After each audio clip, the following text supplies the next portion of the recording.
Então, boa noite a todos.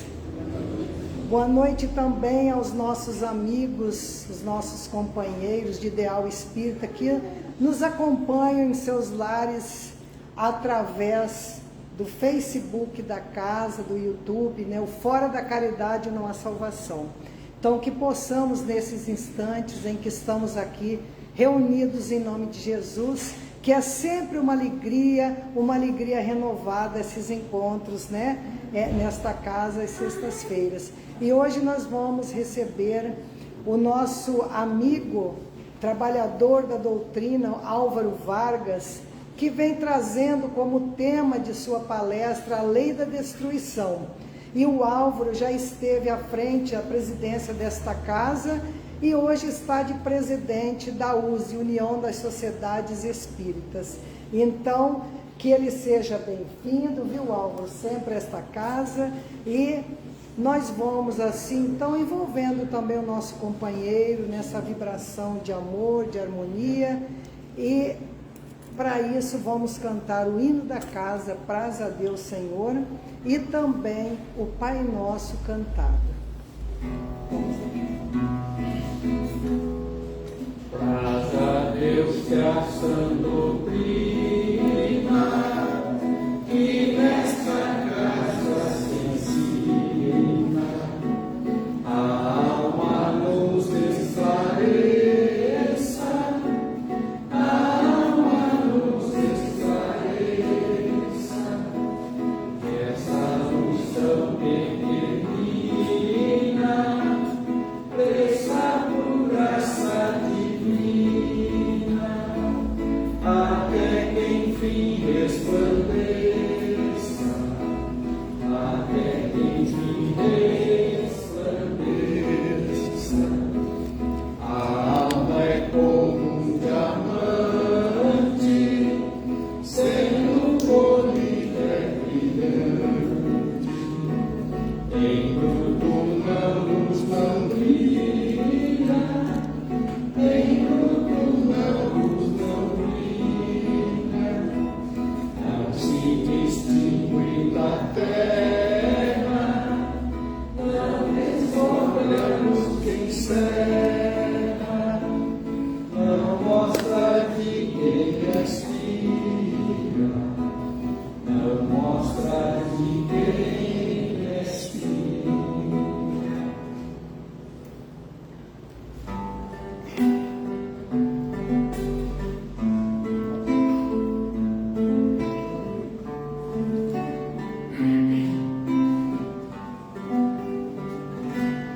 Pai nosso que estás no céu, santificado seja o vosso nome.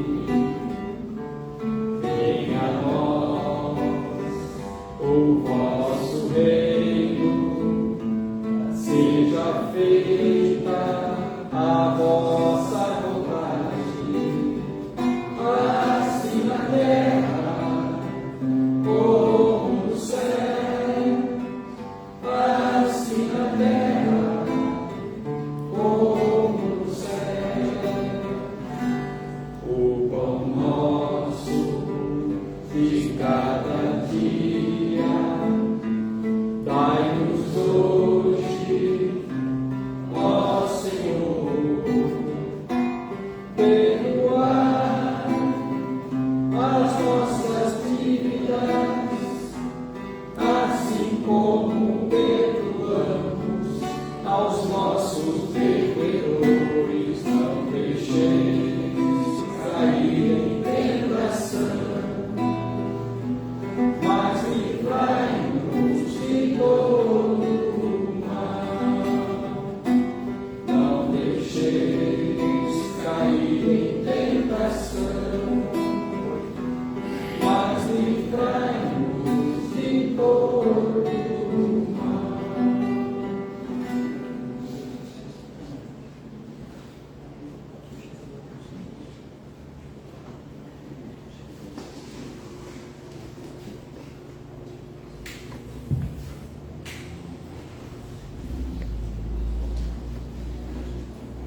Que a paz, a serenidade, a harmonia continue conosco nesse breve momento da reflexão do Evangelho, mas, claro, utilizando o cristianismo redivivo, que é o Espiritismo. E o assunto, Kardec coloca a lei de destruição. Nós espíritas, nós estudamos as obras básicas, compreendemos, ficamos esclarecidos, mas não quer dizer que possamos aceitar com tanta facilidade, porque nós temos nosso apego natural às coisas materiais. E quando se fala em destruição, assusta, quando na verdade é transformação.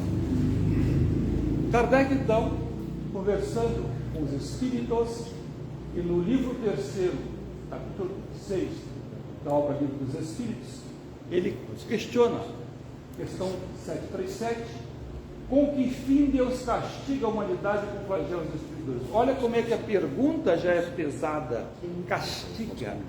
Deus é amor, Deus não castiga ninguém, mas a pergunta tem fundamento, porque na visão nossa, tudo de destruição, de calamidades, naturais ou não, é um castigo.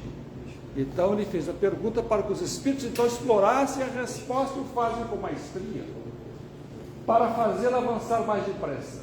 A destruição é necessária para a regeneração moral dos espíritos, que adquirem cada nova existência um novo grau de perfeição. Mas mesmo assim nós temos dificuldade de compreender isso. Podemos até compreender, mas interiorizar esse ensinamento com profundidade não é tão fácil. Mas a doutrina espírita nos dá uma ajuda muito grande. A gente vê, por exemplo, na própria biologia, a metamorfose da larva se tornando uma borboletinha linda, voando uma primavera entre as flores. Assim também o desencarne, a desencarnação, nos leva ao mundo espiritual pleno de atividades, porque nós somos espíritos eternos, espíritos, numa experiência, numa vilegiatura aqui no plano da Terra, plano material temporária. A maior parte do nosso tempo nós estamos no mundo espiritual. Mas o apego à vida física, ele ainda é muito forte e tem uma razão de ser na sabedoria divina. Porque esse apego à vida física é uma forma de preservar-nos aqui na Terra, não desencarnarmos abruptamente. Aquele instinto de sobreviver, essa vontade de viver. A gente recorda aqui Paracelso, século XVI, quando ele diz: a diferença entre o veneno e o remédio é a dose. O apego às questões da vida também é uma dose. Vamos realmente nos preservar nossa vida, zelar pelo nosso corpo físico, que é muito importante, é um empréstimo divino, mas dentro de certos limites. Tem hora que temos que nos resignar, por exemplo, à perda de entes queridos, aceitar a decisão de Deus. Às vezes um homem ainda jovem, ou mesmo um adolescente no acidente, é doloroso, é difícil, mas nunca se revoltar. Que dói, é doloroso, mas vamos nos resignar perante os desígnios divinos, que é isso que nos dá, como verdadeiros cristãos, a capacidade de equilíbrio.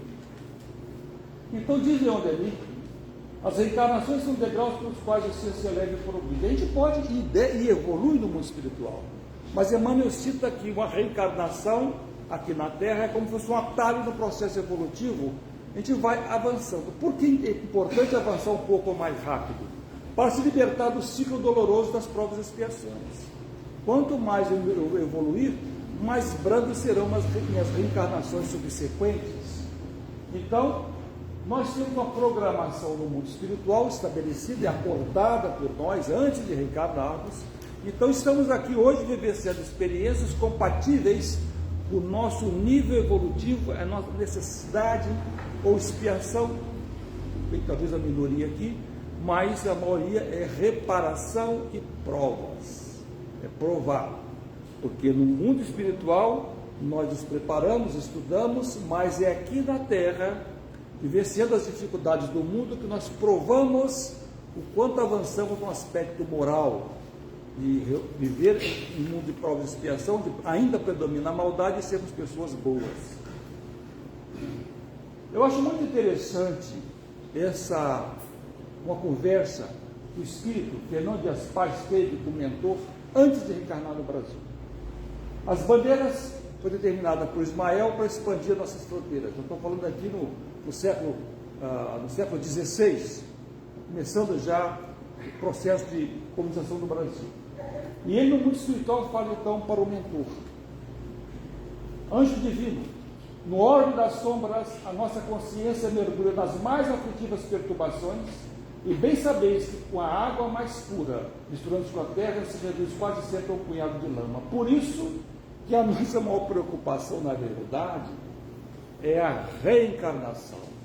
Aquele que está com a consciência em paz, que não é santo, porque santo não somos nenhum de nós somos pessoas imperfeitas, mas pessoas com índole boa, pessoas que têm inclinação para fazer o bem, não quer fazer a maldade. Quando faz por ignorância, mas não faz com intenção de fazer a maldade. Esse indivíduo, essa pessoa, está com a consciência tranquila, vai voltar para um mundo muito melhor do que é as cidades aqui na crosta terrestre.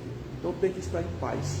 Agora, uma reencarnação, aí sempre é um desafio, porque nós podemos, você não vai regredir, mas você pode estacionar ou pode se comprometer contra débitos pesadíssimos, e aí que realmente o espírito às vezes se acovarda e tem medo. Nesse processo evolutivo, nós subimos degrau por degrau a escada evolutiva, sempre evoluindo, tanto no aspecto moral como nos sentimentos. Isso é ideal. Entretanto, esse balanceamento, esse equilíbrio entre os sentimentos e a intelectualidade nem sempre acontece. Na maioria das vezes, geralmente é assim, nós desenvolvemos muito a nossa questão intelectual, mas os sentimentos ficam atrofiados. E isso é um problema sério, porque a pessoa muito inteligente, mas sem sentimentos, fatalmente vai incorrer em ações anticristãs, ações que agridem os postulados cristãos. Isso realmente não é muito bom. E essa bagagem nossa, das experiências, fica em nosso espírito imortal, não se perdem. Cada experiência a gente vai sempre adquirindo coisas novas. Quando Deus nos concedeu o livre-arbítrio, mas ele associou também a lei de causa e efeito. Ou seja, nós podemos plantar a semente que quisermos, mas vamos colher. E aí desenvolvemos um karma coletivo ou individual. Vamos falar sobre isso. Quando a gente comete um desatino aqui na Terra, não quer dizer que imediatamente a lei divina vai resolver esse problema. Às vezes vai demorar. Porque o Pai Celestial é bom. Ele espera que a gente possa, pelas ações do amor, retificar as ações do mal, sem ter que passar por um processo expiatório. A gente vai para o mundo espiritual, volta, conversa com os mentores, viu que errou, olha, eu errei, compreendo que eu errei, eu quero reparar, então tudo bem, vai lá, volta e repara. Mas fica congelado esse débito. Mas se eu vier aqui várias vezes e não reparar, vai chegar a hora que esse débito vai ter que degelar. O karma individual é quando eu faço uma agressão que agride a mim mesmo ou a poucas pessoas. Por exemplo, o indivíduo com desatino dá cabo da própria vida, né? Ele agrediu a si próprio, vai prejudicar pessoas de forma indireta, a família, a esposa, o homem, os filhos, os amigos vão ficar chocados, claro, vão ser prejudicados também. Mas isso aí não é um karma coletivo, é um karma individual, onde ele vai, através das experiências no mundo espiritual, vai se recompor e vai se preparar para a nova reencarnação, e sempre com sequelas pela correção do corpo espiritual. Então o indivíduo se agrediu, maculou, teve problema com o seu corpo espiritual, e ele precisa reparar, voltar à sua saúde espiritual novamente através da reencarnação, e vai se manifestar com sequelas no corpo físico. Então Deus não pune, é a própria pessoa retificando a sua conduta. Mas e a desencarnação coletiva? A gente tem casos tristes, como por exemplo, aquelas bombas que caíram em Hiroshima e Nagasaki. Eu mesmo visitei a Hiroshima, a gente vê a destruição que aconteceu, milhares de pessoas morrendo no impacto de bombas. Então, indivíduos do passado se macularam com psicopatas. E nós tivemos, por exemplo, a Segunda Guerra Mundial, onde mais de 80 milhões de pessoas perderam a vida. Coisa terrível. Centenas de cidades destruídas, a Europa completamente destruída, Japão também. Então, pessoas que provocaram essas guerras, foram os principais agentes provocando essas guerras, e, claro, assumiram um karma coletivo. Mas, historicamente, nós temos desencarnes coletivos também, como, por exemplo, está no Velho Testamento, em Gênesis, em Isaías, Sodoma e Gomorra. E diz então aqui no Velho Testamento, a sua população era pecadora. É uma forma de expressão. Eram grupos de espíritos que estavam comprometidos com o aspecto moral. E foram destruídos por fogo de enxofre caído do céu. Na verdade, foi a chuva de cometas que destruiu Sodoma e Gomorra. Então, essas cidades localizavam aqui do sul do Mar Morto, lá na Judéia, e foram destruídos, ficaram por séculos ali inabitadas essa região, até que se recompôs posteriormente. Jesus faz referência a essas duas cidades. Então, esse fato realmente aconteceu. Sodoma e Gomorra foram destruídas porque estavam a questão dos desvirtuamento sexual. Então, tinha que ser erradicada ali Sodoma e Gomorra. O que chama a atenção para todos aqueles que têm interesse em estudar um pouco do Evangelho do Velho Testamento é a saga, a história dos judeus, o povo que sofreu. Né? Os hebreus, por exemplo, ficaram 400 anos, entre 300 e 400 anos, de cativeiro no Egito. Um bate-chicote trabalhando lá no Egito, para os egípcios. E depois, ainda quando saíram no êxodo, saíram do Egito e foram para a Terra Prometida, ficaram 40 anos no deserto. Todos os adultos que saíram do Egito morreram no caminho, foram enterrados na areia. Só chegaram as criancinhas. 40 anos no deserto, não chegou um adulto. Nem Moisés chegou também. Ficaram ao reeducação. A gente sabe que os hebreus fazem parte das 4 famílias mãe aqui que formaram a nossa humanidade, vieram de Capela. Então já vieram para cá, provavelmente não só com aspecto de karma para passar pelo que passou, e reeducação. Uma forma de aprendizado, preparar esse povo, os hebreus, para receberem a primeira grande revelação. Um grande império também do passado foi o babilônico. Se a gente estudar a história, a Babilônia atingiu um nível científico impressionante, ciência, botânica, astronomia. A gente fala dos jardins suspensos da Babilônia. Então, uma sociedade muito evoluída no aspecto científico, mais imoral. Violento, conquistava vários povos, inclusive a própria Jerusalém foi devastada por Nabucodonosor. Eles ficaram presos na Babilônia por quase 50 anos. O neto de Nabucodonosor, Baltazar, durante um banquete aconteceu uma escrita direta, está registrado nos evangelhos. Mani Tessel Fares, que significa levantamento ou contagem, sopesamento, avaliação. Então, ele foi avaliado pelo mundo espiritual. Porque o nosso livre-arbítrio, ele tem um limite. É o livre-arbítrio limitado, individual e coletivo. Quando passa desse limite, o mundo espiritual atua. As 3 palavras, diz Emmanuel, sintetizam a condenação pela espiritualidade superior aos desmandos, às orgias, a corrupção e as guerras provocadas pela Babilônia. Então, a sentença contra Baltazar e a queda da Babilônia aconteceu porque transgrediu os limites do livre-arbítrio. 2 cidades também que foram destruídas na história, desencarne coletivo, foi Herculano e Pompeia, no ano 79 da era cristã, foi a erupção do Monte Vesúvio. E essas 2 cidades eram caracterizadas pelos desregramentos sexuais. Já estava demais. Então, foi como se fosse uma punição para o Império Romano. Mais recentemente, nós tivemos outros desencarnes coletivos. Aquele que aconteceu no Japão, em 11 de março de 2011. Um grande terremoto gerou um tsunami que levou a quase 25 mil pessoas mortas. Foi uma tragédia muito grande aqui na Ásia. E maior ainda foi o que aconteceu em 2004, que deixou um saldo de 230 mil pessoas mortas, principalmente na Indonésia, completamente destruída. Aí a gente pergunta sobre a desencarnação coletiva. Ela pode ser evitada? E para que servem as profecias? Nós podemos evitar uma calamidade? Podemos evitar um desencarne coletivo?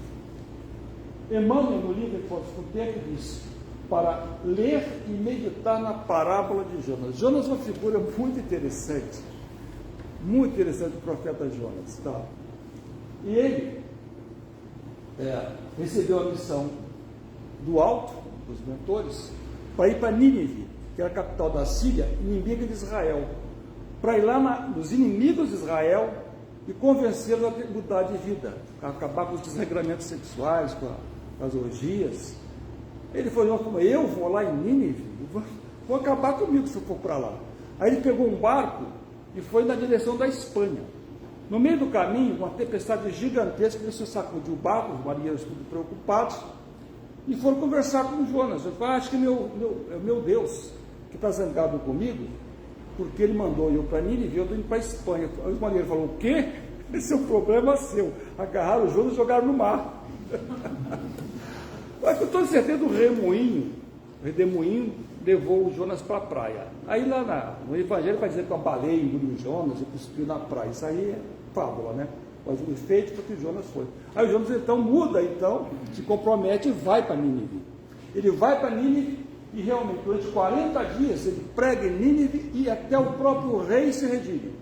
E aí a cidade de Nínive é poupada, não é destruída, não acontece desencarne coletivo. Olha a bondade divina, as opções que tem. Então, uma profecia é um alerta, não é uma condição que vai acontecer, não é um fatalismo, é um alerta para que nós possamos mudar a nossa conduta. Tem provações que acontecem que podem ser evitadas no aspecto individual e coletivo. Quando a gente vê, por exemplo, estou falando da história de Israel, dos judeus, para os romanos, Israel, eles chamavam de via maris, era estratégico, não tinha nenhum interesse realmente forte econômico, mas ali a gente passava todas as caravanas, e vinha do Egito em direção a Damasco, ela tinha os portos de comunicação com Roma. Então, nunca que o Império Romano ia autorizar ou libertar os judeus. Questão que eles deviam ter compreendido isso, não dava para enfrentar o Império Romano, por questões estratégicas do Império Romano e sustentação do Império Romano. E eles vão enfrentar o Império Romano. Israel tinha 2 milhões de habitantes, 100 mil só em Jerusalém. No ano 70 se rebela em Tito, conquista, sufoca e mata 600 mil rebeldes. Olha, para uma população de 2 milhões, é muita gente. Esse foi mais de um terço da população. No ano 132, novamente eles se rebelam. O imperador Adriano, então, destrói 900 aldeias e mata mais 500 mil judeus. Quer dizer, precisava passar por isso? Essa provação? Não precisava. Faltou o quê? Humildade, resignação. Logo eles que tinham Moisés, tinham o Decálogo, que tinham recebido a boa nova de Jesus, um povo privilegiado no aspecto de instrução, não deveriam ter cometido esse equívoco, cometeram. Então ali, eles não foi um desencarne coletivo, esses 500 ou 600 mil, isso foi a consequência da ação equivocada que eles provocaram. Mas eu falei de karma congelado. Karma congelado. Porque Deus nos deu tempo para nós queimarmos esse karma. Nós degelamos esse karma através da vivência do amor. E às vezes o Pai Celestial espera milênios, não só séculos, mas tem um prazo. Porque nós estamos vencendo esse prazo agora, quando o mundo, a Terra, a gente sabe, está na transição planetária para se tornar um mundo de regeneração. Aí vai falar assim: olha, está na hora, ou você paga os seus débitos, ou você vai para o mundo inferior. Para ficar aqui você não pode dever. Porque a terra não será mais um mundo de expiação, é um mundo de regeneração. Não tem mais expiação na terra quando concluir totalmente esse processo de transição planetária. Então nós tivemos um resgate grande dos romanos. A gente vê as atrocidades que o Império Romano fez, conquistando povos, destruindo os povos, pela cobiça, pela avareza, pela ignorância. E os hebreus? Quando Moisés vai levar os hebreus para a terra prometida, essa terra prometida tinha dono já. Tinha dono. Os filisteus tinham 31 reinos naquela região, pequenos reinos, cidades-estado. E os hebreus chegaram. Nossa terra é nossa. E começaram a conquistar cidades, começando por Jericó, aproximadamente no ano 1450 a.C. Eles deixaram o Egito, ficaram 40 anos no deserto e chegaram em Jericó. Em Jericó, a primeira cidade conquistada, eles passaram em fio de espada toda a população, homens, mulheres e crianças, todo mundo. E na sequência destruíram todos os 30 reinos. 1450 a.C. Eles fizeram isso quase 3.000 anos para se regenerar. Muitos se regeneraram, outros não. Aí nós tivemos a Segunda Guerra Mundial, que foi um resgate coletivo dos romanos e dos hebreus. E a gente vê que os judeus sofreram na Segunda Guerra Mundial. 6 milhões, campo de concentração, câmara de gases, tortura, fuzilamentos, terrível. Mas queimaram o carro.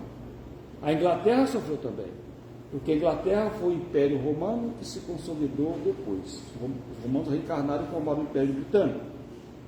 E a Inglaterra sofreu muito.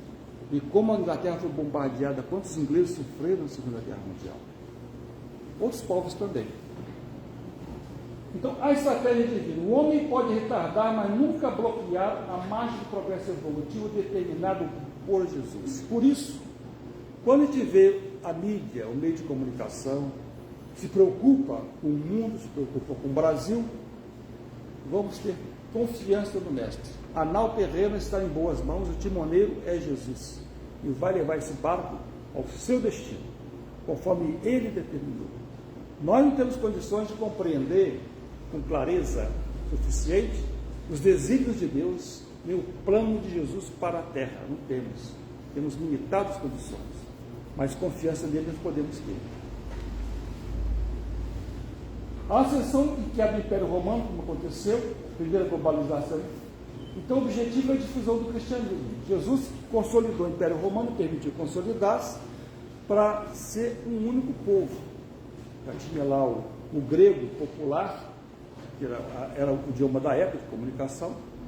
Você não tinha fronteiras, mas não deu certo. O Império Romano não cumpriu o seu papel e Jesus determinou o seu esfacelamento. Uma pergunta que a gente se faz: e as pessoas que estão naquele local atingidas por essa calamidade, seriam inocentes? É que algum inocente vai desencarnar lá? Ora, ou o mentor pega a gente pelo braço e leva lá para as Torres Gêmeas, onde vai ter um ataque terrorista que matou quase 3.000 pessoas. Não, o mentor não vai levar ninguém para desencarne coletivo. Nós somos atraídos por esse local. Intuitivamente a gente vai para aquele local. Tá? Então, nenhum mentor nos leva, nós é que nos deixamos levar pela nossa intuição para estar naquele local. E vamos estar naquele local. Então, tem vários casos aqui da Torre Gêmeas, que eu estava estudando, pessoas que iam trabalhar naquele dia, o carro deu defeito, não saiu, não chegou no horário. O outro a mãe ia trabalhar, o filho começou a aparecer com problema, teve que levar no médico. O pediatra também não foi trabalhar. E foram salvos, parecido. Esse acidente da TAM, por exemplo, quase 200 vítimas, 12 internos, o restante estava no avião. Esse foi um acidente que me marcou profundamente, porque foi numa terça-feira. E eu tinha reuniões em Porto Alegre, que sempre tomavam 2 dias de reunião. E eu tive a brilhante ideia de reduzir para um dia. Naquela época não tinha Azul, só tinha TAM. Então eu tive que sair daqui de Piracicaba, ir lá para Congonhas, pegar um voo para Porto Alegre, o primeiro voo era às 7 da manhã, então eu tive que sair de casa que horas? Para chegar às 6 da manhã lá em Congonhas. Então, eu levantei 3 da manhã para chegar lá e voltar na segunda-feira, porque eu não queria perder a reunião aqui da terça-feira que eu frequentava aqui fora da Caridade da Salvação. E eu ia sempre o regra 3, se faltasse o palestrante eu falava. Então eu gostava de estar aqui presente nesse dia. E nesse dia então eu mudei meu itinerário. Em vez de pegar esse voo, eu voltei na segunda-feira. E foi minha sorte não ter esse avião. Senão eu estaria já do outro lado há muito tempo. Então, se você não tem que estar no lugar, você não vai estar. Observando a nossa história, diz então os mentores, o limite do livre-arbítrio, aviso do poder e as suas consequências. Vamos compreender uma coisa: existe injustiça no mundo, mas não existe injustiçado. Ninguém vai desencarnar antes da hora, a menos que provoque. Se eu não provocar, não, eu tenho meu tempo de desencarnação. Você não vai pegar o avião, você não vai pegar o ônibus, você não vai trabalhar na Torre Gêmea, alguma coisa vai acontecer, você não vai estar naquele local. Então, quem desencarnou no desencarne coletivo estava comprometido e era a hora daquela pessoa desencarnar. E é isso que a gente tem que ter consciência e aceitar. Resignação. Deus sabe o que faz. Deus sabe o que faz. Emmanuel nos chama a atenção agora sobre a nossa sociedade. Ele diz: manifestar o fazer de cada vez que os homens querem pôr-se arbitrariamente despóticos diante das leis divinas, há uma força misteriosa que os faz cair dentro dos seus enganos e das suas próprias fraquezas. A impenitência da civilização moderna e corrompida de vícios é mantida nos seus maiores centros à custa das indústrias bélicas. Não é diferente do Império Babilônico, que caiu apesar de sua partida e sua grandeza. O que é que está acontecendo, por exemplo, hoje nas guerras do mundo? Pega a guerra da Ucrânia. O que está acontecendo nessa guerra? Interesses econômicos. Petróleo, venda de armamentos. É uma frieza, é uma ganância à custa do sangue humano. Os jovens que vão para as frentes de batalha, eles são os inocentes úteis, pela ganância do homem, pela frieza de sentimentos. No banquete dos povos ilustres da atualidade terrestre, leia as 3 palavras fatídicas do textinho de Baltazar. E diz Emmanuel, já profeticamente: uma força invisível gravou novamente o manifestar aparece na festa do mundo. Que Deus, na sua misericórdia, ampare os humildes e os justos. Então, novamente, nós estamos passando por essa transição, porque nós temos abusado.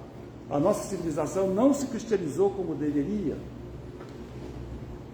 No ano 95 da era cristã, nós temos o Apocalipse de João, e ele diz o seguinte: para o nosso planeta,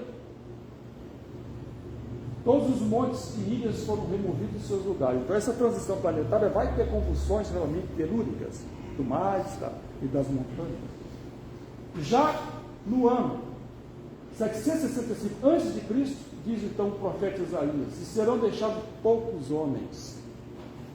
Zacarias, já no ano 520 a.C., e acontecerá que toda a terra, diz o Senhor, que 2 partes dela serão extirpadas e expirarão, mas a terceira parte estará nela. E farei passar essa terceira parte pelo fogo e purificarei como se purifica a prata.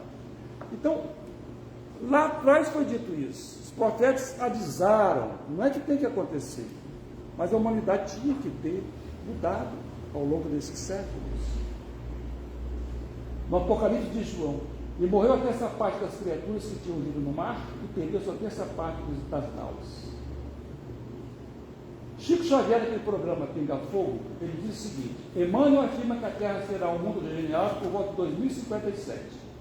Cabe a cada um longa e árdua tarefa de ascensão, trabalho e amor ao próximo. Jesus é o caminho. O nosso dizer de Maneta, da Grande Volta, diz o seguinte: qualquer definição de período torna-se temerária em razão dos acontecimentos de cada dia responsável pelas consequências. Ou seja, nós temos uma data, mas o homem, pela sua incúria, pode antecipar essa data. Se a gente observar os gastos com armamentos no mundo, a gente fica perplexo. 2 trilhões de dólares gastos só em 2021, onde os Estados Unidos está com 39% e China 13%. O Brasil está aqui gastando um pouquinho também. Diz então uma reunião que houve da ONU, que desses 120 milhões de dólares entregues à Ucrânia para armamentos, isso acabaria com a fome no mundo durante 3 anos. Quer dizer, dinheiro para armamento tem, para acabar com a fome não tem. Isso é um paradoxo. E nós temos ali da Ucrânia 28 guerras hoje ativas, e no mundo, por fome, morrem 900 mil pessoas, 9 milhões de pessoas morrem provavelmente, 1/3 da população está subnutrida. Então, 9 milhões de pessoas morrendo de fome por ano no mundo. Fome básico. E 1/3 subnutrido que pode pegar outras doenças oportunísticas. Então, diz Emmanuel, a civilização está em crise, organizada para a guerra e vivendo para a guerra e age para a mas o futuro nascerá dos seus escombros para viver um novo ciclo da humanidade sem os extremismos antirracionais da época gloriosa da justiça econômica. Não duvidemos dentro da nossa incerteza incontestável. O porvir humano pertence à vitória do Evangelho. Então, a transformação da Terra é para bem. É como uma casa com problema que você vai consertar essa casa e vai fazer essa casa ficar mais bonita. Nesse período, então, nós estamos tendo a imigração dos espíritos iluminados reencarnando na Terra e o exílio para o mundo inferior aqueles que estão à esquerda do Cristo, aqueles que fazem o mal, marginais. E a Terra deixa de ser um mundo de provas de expiação e passa a ser um mundo de regeneração. Os que forem exilados poderão de regressar para a Terra, dependendo do interesse deles em se transformarem moralmente. Então, vamos nos concentrar na boa nova do Mestre, os ensinamentos que temos recebidos, vamos ter fé em Deus. Importante que nós tenhamos a paz de espírito, o dever cumprido. E na certeza que, assim como Jesus, no terceiro dia após a crucificação, ele apareceu para os discípulos, a vida após a vida é plena. E é isso que interessa para todos nós. Agradeço a atenção. Passo a palavra agora para o nosso dirigente. Posso fazer uma pergunta? Pode, quantas quiser. Nós estamos numa época em que o feminicídio parece que está assumindo o seu lugar como causa primeira de morte das mulheres pelos seus respectivos companheiros e maridos. O que a doutrina espírita tem a dizer disso em relação a karma e reencarnação? O indivíduo, o feminicídio, a violência da família é um sintoma da violência de forma geral. Não é só o feminicídio. A violência tem aumentado muito, porque nós estamos tendo aqui na Terra, Jesus permitiu que reencarnassem espíritos pervertidos do mal, que estavam nas regiões das trevas há quase 1000 anos confinados, sem poder subir para cá, para atrapalhar. Então foi a última chance desses espíritos tenebrosos reencarnarem. Estão junto de nós. Então a atmosfera ficou mais pesada. Mas é a forma de separação do joio do trigo. Em contrapartida, o Mestre permitiu também a reencarnação de espíritos iluminados. Então, você criou hoje na Terra uma situação, se você quiser fazer maldade, ficou muito fácil sintonizar com o mal. Quer fazer coisas boas, ficou muito fácil sintonizar com o bem. É a separação do joio do trigo. Então, essas famílias já estavam desequilibradas, que não tinham o Evangelho no lar, indivíduos que estavam à margem do Cristo, eles fatalmente, já nessa influenciação negativa, se tornaram mais violentos. Então, a sociedade está violenta, vai ficar mais ainda até atingir o clímax. Por isso que, mais do que nunca, nós temos que voltar para Jesus, para o Cristo. Fortalecer nossa fé no Mestre, orar e vigiar. Porque uma reencarnação na Terra é muito difícil. As famílias estão em crise. Por isso a gente fala do Evangelho no lar, a frequência ao centro espírita, que as crianças possam ter evangelização infantil. Tudo isso é muito importante. Se não construirmos realmente um lar cristão, coisas como essa podem acontecer. Agradeço então mais uma vez, passo agora a palavra para os dirigentes da noite para encerramento.